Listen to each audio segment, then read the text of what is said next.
آگے دیکھیے قرآن ہمارا مسئلہ نمبر 623 میں کہہ رہے ہیں مستحب ہے کہ انسان عزیز و اقربا کی موت پر خصوصاً بیٹے کی موت پر صبر کرے اور جب بھی میت کی یاد آئے تو انا للہ و انا الیہ راجعون پڑھے اور میت کے لیے قرآن خوانی کرے اور ماں باپ کی قبروں پر جا کر اللہ تعالیٰ سے اپنی حاجتیں طلب کرے اور قبر کو پختہ کر دے تاکہ جلدی ٹوٹ پھوٹ نہ جائے۔ 624 میں کہہ رہے ہیں کہ کسی کی موت پر بھی انسان کے لیے احتیاط کی بنا پر جائز نہیں ہے کہ اپنے چہرے اور بدن کو زخمی کرے اور اپنے بال نوچے، لیکن سر اور چہرے کو پیٹنا جائز ہے۔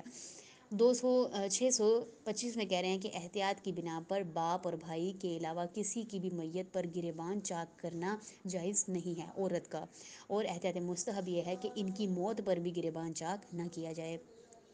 626 میں کہہ رہے ہیں کہ اگر عورت میت کے سوگ میں اپنا چہرہ زخمی کر کے خون آلودہ کر لے یا بال نوچے تو احتیاط مستحب ہے کہ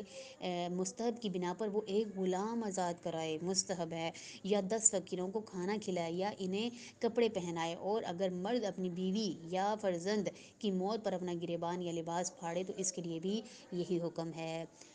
627 میں کہہ رہے ہیں کہ احتیاط مستحب یہ ہے کہ میت پر روتے وقت آواز بہت بلند نہ کی جائے۔ اب آپ قرآن دیکھیں، صرف امام حسین علیہ السلام کے رونے پر کوئی بھی پابندی نہیں ہے، کسی طریقے سے بھی ہم رو سکتے ہیں، اپنے